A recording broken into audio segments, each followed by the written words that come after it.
Sarah Mitchell pressed her face against the cold train window, watching the endless prairie roll past like waves on a brown ocean. Her reflection stared back at her, pale skin, hollow cheeks, eyes that had forgotten how to sparkle. 23 years old and already she felt ancient, worn down by a life that had offered her nothing but closed doors and hungry nights. The advertisement had been simple enough. Respectable gentleman seeks wife for Dakota Territory. Must be of good character and willing to work. She hadn't cared about the details. Anything was better than the textile mill in Boston where girls her age coughed blood into handkerchiefs and died before 30. Anything was better than the alternative her landlord had suggested when she couldn't make rent, his meaty hand on her shoulder, his breath reeking of whiskey and broken promises. So she'd signed the papers, packed her one decent dress, and boarded the train west with 17 other mail-order brides. They'd giggled and gossiped for the first 2 days, painting pictures of handsome ranches and cozy homesteads. But Sarah had stayed quiet in her corner, knowing better than to hope for anything good. Life had taught her that hope was a luxury for people who hadn't learned the truth yet. The other brides had been claimed at various stops along the way. Some went eagerly, others with trembling lips and backward glances. Now only Sarah remained, heading to the last stop on the line, a settlement called Cedar Ridge, barely a dot on the map, pressed up against Lakota Territory. When the train finally screeched to a halt, Sarah gathered her threadbare carpet bag and stepped onto the platform. The wind hit her like a physical blow, carrying dust and the smell of livestock. Cedar Ridge was smaller than she'd imagined, just one muddy street lined with wooden buildings that leaned like drunken men. A figure approached through the dust. Thomas Brennan was nothing like his letter had suggested. He was short and thick-bodied, with a face like old leather and eyes that crawled over her with undisguised disappointment. "You're the bride?" he asked, his voice flat. "You're scrawnier than I expected." Sarah kept her gaze fixed on the ground, as she'd learned to do. Looking men in the eye had always brought trouble. Her father had beaten her for it. Her foreman at the mill had called her insolent. Better to keep your eyes down and survive. "Yes, sir. I'm Sarah Mitchell." "Well, you'll do, I suppose." Brennan grabbed her bag without ceremony. "Can you cook? Clean? The letter said you could work." "Yes, sir. I can do all those things." Sarah followed him to a wagon, still studying the dirt at her feet. The settlement was alive with stares, men outside the saloon, women peering from doorways. She could feel their judgment like tiny needles pricking her skin. The wagon rattled through town and out toward a cluster of shabby homesteads. Brennan's place was the worst of them, a sagging cabin surrounded by mud and manure. Inside, dirty dishes towered in the basin. Unwashed clothes festered in corners. The smell made her stomach turn, but she said nothing. "I'll be back after supper," Brennan announced. "Have something hot ready." He left without another word, the door slamming behind him. Sarah stood in the dim cabin, her carpet bag still clutched in her hand. This was her life now. This prison of wood and filth, this man who looked at her like livestock. She wanted to cry, but she'd run out of tears somewhere around Illinois. She set to work instead, heating water, scrubbing dishes, sweeping dirt that seemed determined to reclaim the floor. As the sun began to set, she stepped outside for fresh air. That's when she saw them, a group of riders on the ridge above the settlement, silhouetted against the burning orange sky. Even from a distance, Sarah could tell they weren't white settlers.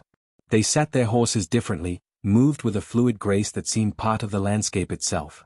One rider was larger than the others, sitting straighter, commanding attention without moving.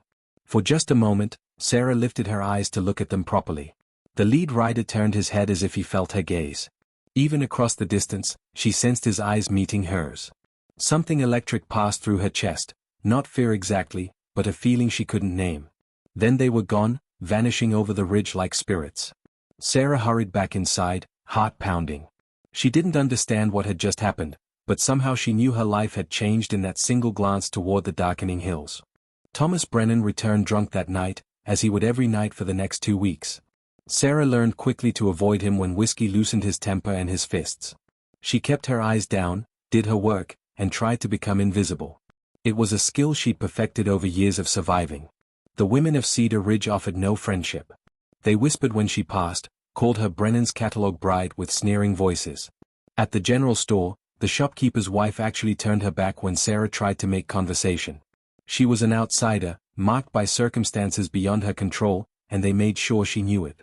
The only time Sarah felt anything close to peace was during her morning walks to fetch water from the creek. The settlement sat in a valley with hills rising on 3 sides, and in the early light, before the heat and dust took over, the land held a strange beauty. Sometimes she saw the riders again, watching from the ridges. She never looked directly at them, but she knew they were there. 3 weeks after her arrival, everything changed. Sarah was returning from the creek, water bucket pulling at her shoulder, when she heard shouting. A crowd had gathered near the smithy. She kept walking, head down, wanting no part of whatever drama was unfolding. But then she heard Brennan's voice, slurred and angry. "I said get out of my way, savage." Despite every instinct telling her to keep moving, Sarah stopped. Through the gaps in the crowd, she could see Brennan confronting a native man near the hitching post. The man was tall and powerfully built, wearing a mixture of traditional clothing and traded goods. His face was calm, but his eyes held something dangerous. "You sold me a lame horse," the native man said in perfect English. "I want my money returned." "I don't give refunds to Indians," Brennan spat. "Now get before I have the sheriff run you back to the reservation." The crowd murmured approval. Sarah recognized the ugly sound, the same tone people used in Boston when they talked about the Irish, the Italians, anyone different. It made something twist in her stomach. The native man didn't move. "The horse was healthy when you sold it to my brother. You knew it would go lame. You are a cheat and a liar." Brennan lunged forward, swinging wildly. The native man sidestepped easily, and Brennan crashed into the dirt. The crowd erupted in shouts. Men surged forward, surrounding the native man, hands on gun belts and knife handles. Sarah didn't think. She simply moved. "Stop."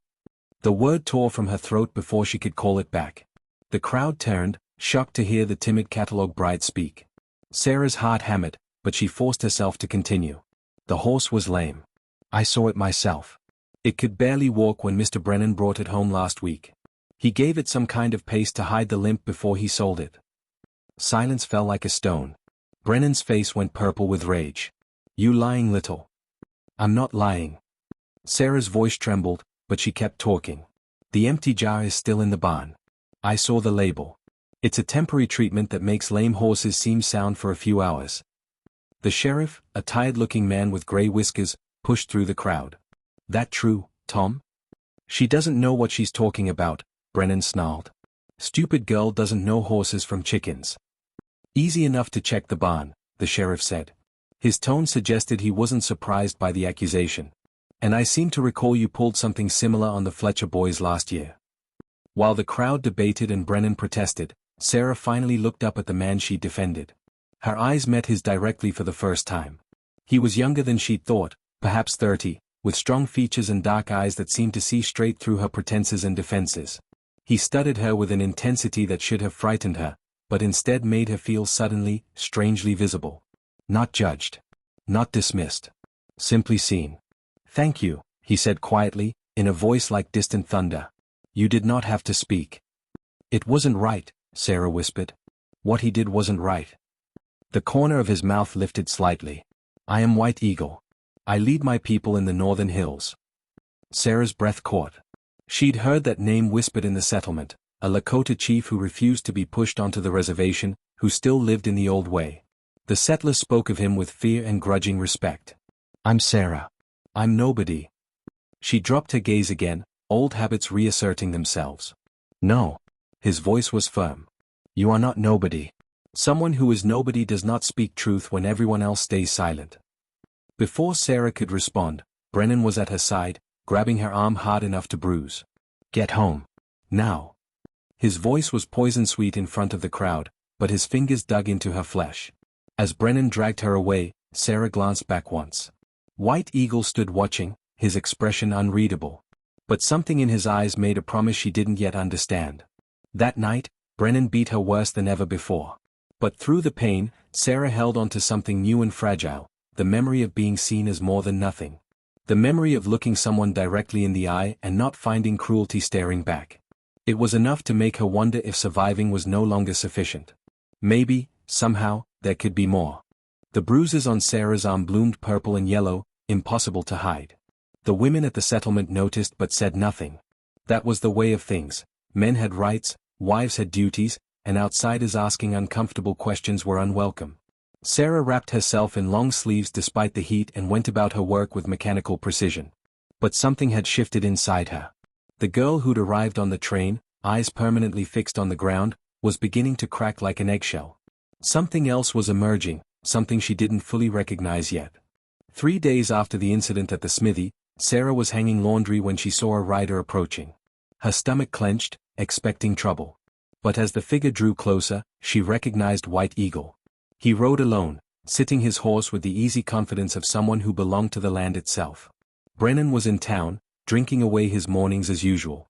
Sarah knew she should go inside, lock the door, pretend she wasn't home. Instead, she stood frozen in the yard, wet laundry dripping in her hands. White Eagle stopped at a respectful distance and dismounted.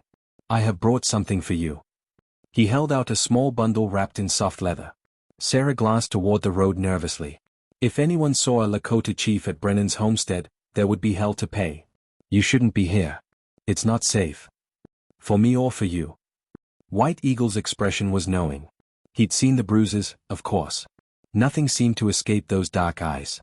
"Both," Sarah admitted.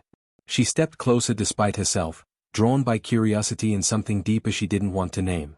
"What is it?" "Medicine. For pain." He set the bundle on the fence post between them. "The plant is called arnica. It will help with bruising." Sarah stared at the bundle, then at White Eagle. "Why would you help me? I'm nothing to you. Just another white settler." "You spoke truth when it would have been safer to stay silent. That is not nothing." White Eagle's voice carried a weight that made her chest tighten. "And you looked at me like I was a person, not a threat. In this place, that is rare." Taz pricked Sarah's eyes, but she blinked them back. "I don't understand any of this. Why you're here? Why you care?" "I'm just..." She stopped, unable to finish the sentence. "You are just what?" White Eagle took a step closer, his movements slow and non-threatening. "Just a woman who deserves to be beaten? Just someone whose voice doesn't matter? Is that what you believe?" The words hit Sarah like physical blows. "I don't know what I believe anymore." "Then let me tell you what I see." White Eagle's voice softened but lost none of its intensity. "I see someone who is afraid but still has courage. Someone who has been taught to be small but cannot quite manage it. Someone who looks at the ground because she has been punished for having eyes that see too clearly." Sarah's breath came faster. No one had ever spoken to her like this. No one had ever looked past her fear and shame to see anything worth naming. "You don't know me. You don't know what I've been through." "No. But I know what it is to be told you are worth less than others. To be pushed and beaten and expected to accept it as the natural order." White Eagle's jaw tightened. "My people are being driven from our lands, forced onto reservations, killed for being what we are. I understand what it means to be treated as less than human." The parallel struck Sarah silent. She'd never thought of it that way, never connected her own suffering to anything larger than her personal failures. But White Eagle was right. The same cruel force that kept her eyes on the ground was trying to break his people entirely. "What am I supposed to do?" The question escaped her as a whisper. "I have nowhere to go. No money. No family. Brennan owns me same as he owns his mules." "No man owns you," White Eagle said with quiet fierceness. "That is a lie they tell to keep you in chains you cannot see. You are free. You have always been free. You have simply been afraid to claim it." Sarah laughed, but it came out broken. "Free to do what? Starve? Freeze? End up in a brothel or dead in a ditch? Those are my options. There are other paths." White Eagle held her gaze, and Sarah realized with a start that she was looking directly into his eyes. For the first time since childhood, she was meeting another person's gaze without flinching. "My people would welcome you. We judge worth differently than the settlers. We value courage, kindness, strength of spirit. You have all of these." The offer hung in the air between them, impossible and terrifying and strangely tempting. Sarah shook her head slowly. "I can't. You're being kind, but I can't. Your people would never accept someone like me. And even if they did, Brennan would hunt me down. The law is on his side. The law is words on paper. Justice is something different." White Eagle gestured toward the hills. "Beyond those ridges, their law has no power. Only our law matters there. And our law says you belong to yourself." Sarah wanted to believe him so badly it physically hurt. But a lifetime of disappointments had taught her to distrust hope. "Why are you doing this? Really? You barely know me." White Eagle was quiet for a long moment. When he spoke, his voice carried the weight of truth. Because I looked into your eyes for one moment on that ridge 3 weeks ago, and I saw someone who understands what it means to survive in a world that wants to break you. Because when you spoke up at the smithy, you reminded me that courage is not the absence of fear but action taken despite it. And because I know what it is like to feel invisible, and I refuse to let anyone else disappear if I can prevent it. The words settled into Sarah's chest like stones into water, finding depths she hadn't known existed. She looked at this man, this chief, this leader, this person who saw her as something more than trash, and felt the shell around her heart crack a little wider. I need to think, she managed finally. This is too much. It's too fast. White Eagle nodded and moved back to his horse. The medicine is yours whether you accept anything else or not. Use it. Heal. He mounted in one fluid motion, then looked down at her one more time. And Sarah? Start practicing looking people in the eye. The world looks different when you refuse to bow your head. He rode away, leaving Sarah standing in the yard with wet laundry forgotten in the basket and a bundle of hope wrapped in leather resting on the fence post. Sarah used the medicine White Eagle had brought. The bruises faded faster than they should have, and with them, something else began to change. She started lifting her eyes more often, meeting the gazes of people in the settlement. The shopkeeper looked away first. So did the sheriff's wife. So did most of the men who'd previously enjoyed her cowering. They'd mistaken her downcast gaze for weakness, she realized. But it had never been weakness, it had been a survival strategy, a way to make herself less of a target. Now she understood that some targets can't be avoided by making yourself smaller. Sometimes the only way forward is to stand up and let them see you clearly. Brennan noticed the change immediately. What's gotten into you? He demanded one evening when she met his eyes across the dinner table instead of staring at her plate. You getting ideas? Think you're too good for this now? No, Sarah said calmly. I'm just tired of pretending to be invisible. The slap came fast, but for the first time, Sarah saw it coming. She rolled with the blow, minimizing the impact. Brennan's eyes widened with surprise and rage. You need to learn your place, girl. I know my place, Sarah replied, tasting blood in her mouth. And it's not here. Brennan grabbed her by the throat, slamming her against the wall. You don't leave me. You understand? I paid good money for you. Paid for the advertisement, paid your train fare. You're mine until I say different. Sarah clawed at his hands, gasping for air. Black spots danced in her vision. But even as she struggled, a strange clarity came over her. This was the moment. This was the line where she either fought back or accepted this as her life until death released her. She brought her knee up hard between Brennan's legs. He howled and released her, staggering backward. Sarah ran for the door, grabbing only her old carpetbag on the way out. She didn't know where she was going, only that she couldn't stay. The night was cool and moonless. Sarah ran blindly down the road away from Cedar Ridge, her lungs burning, Brennan's curses echoing behind her. She heard him getting his horse, knew he would catch her easily on the open road. She veered off into the brush, brambles tearing at her dress and skin. Behind her, she heard Brennan riding closer, shouting threats into the darkness. Sarah's foot caught on a root and she went down hard, the breath knocked from her lungs. Brennan's horse thundered closer. Sarah struggled to her feet, but she knew it was over. There was nowhere left to run. Then another sound cut through the night, hoofbeats coming from a different direction. Multiple riders emerged from the darkness like ghosts. Even in the dim starlight, Sarah recognized White Eagle at their head. Brennan pulled up short, reaching for his rifle. This is none of your concern, Chief. That's my wife. She belongs to me. She belongs to herself, White Eagle said, his voice carrying absolute authority. And she is leaving with us. Like hell she is. Brennan raised his rifle. You take her and you'll have the whole settlement down on your heads. They'll call it kidnapping. They'll send the army. Let them come. White Eagle's companions spread out, their own weapons visible but not yet drawn. We are still free people on our own land. And we do not allow women to be hunted like animals. Sarah found her voice. I'm going with them, Brennan. You can't stop me. You stupid bitch, Brennan snarled. You think they'll treat you any better? You think running off with savages is going to save you? They'll use you up and throw you away just like everyone else. Maybe, Sarah admitted, her voice steadying. But it will be my choice. For the first time in my life, it will be my choice. White Eagle extended a hand down to her. Sarah looked at it, then at his face. His expression was calm but his eyes held a question. This was her decision. He would help her only if she asked. Sarah reached up and took his hand. His grip was strong and warm. He pulled her up behind him on the horse with easy strength. Brennan leveled his rifle at them. You do this, you're as good as dead. Both of you. Then we will die free, White Eagle said simply. He turned his horse toward the hills.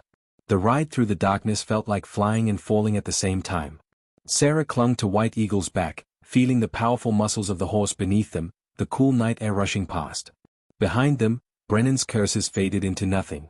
Ahead, the dark hills rose against the stars like the walls of another world. They rode for hours, climbing higher into territory Sarah had only glimpsed from a distance. The other riders kept pace around them, silent, watchful protectors who asked no questions and offered no judgment. Sarah understood she was being given something precious, a chance to start over, to become someone new.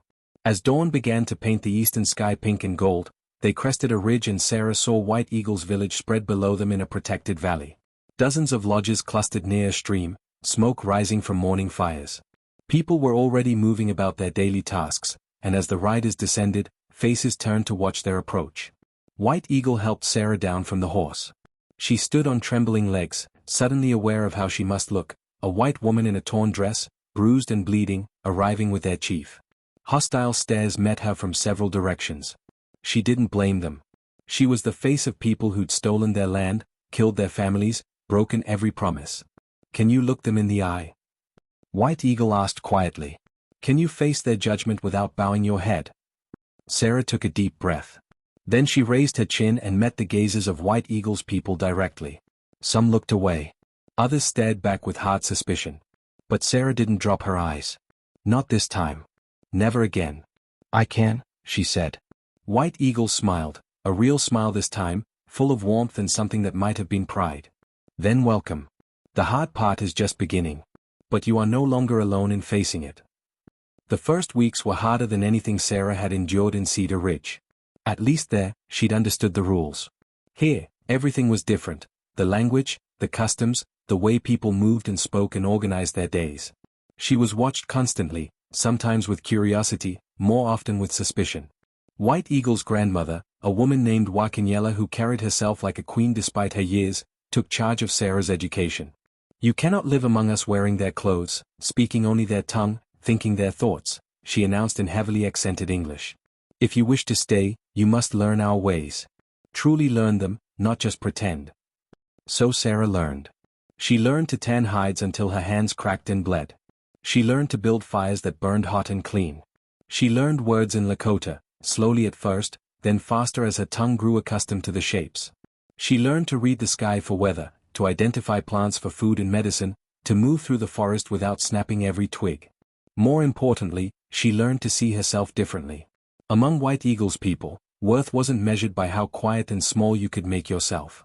It was measured by contribution, by skill, by courage. Women here had voices that mattered. They owned property. They could leave bad marriages without shame.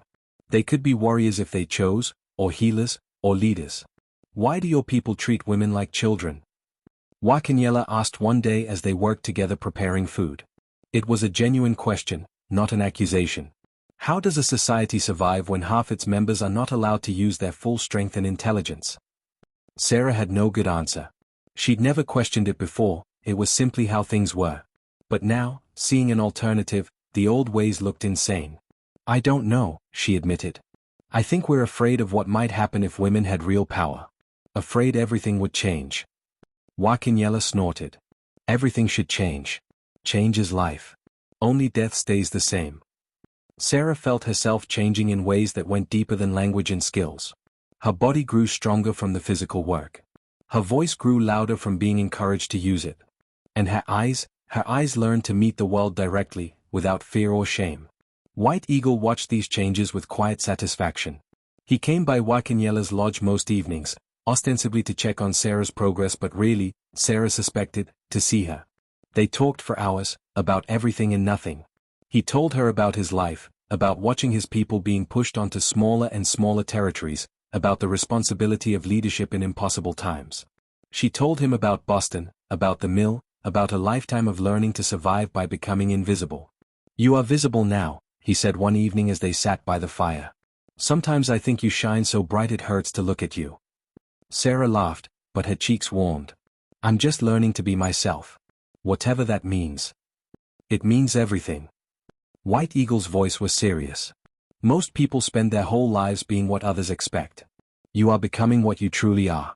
That takes more courage than any battle. The attraction between them had been building for weeks, a tension that crackled in the air whenever they were close. Sarah tried to ignore it, telling herself it was too soon, too complicated, too impossible. But her heart refused to listen to reason. One night, White Eagle asked her to walk with him. They climbed to a ridge overlooking the valley, where the full moon painted everything in silver light. The world seemed suspended between earth and sky, held in perfect balance. I need to tell you something, White Eagle said, his voice uncharacteristically uncertain. In my position, I am expected to marry someone from among our people. Someone who understands our ways from birth, who will strengthen alliances, who will be accepted without question. Sarah's heart sank. She'd been foolish to hope for anything more than refuge. I understand. You've been very kind to me, but I never expected. Let me finish. White Eagle turned to face her, taking her hands in his. I am telling you what is expected. But I am also telling you that I do not care about expectations anymore. I have watched you transform yourself through sheer will and courage. I have seen you face rejection and hardship and keep fighting. I have listened to your thoughts and your dreams and found in them a match for my own spirit.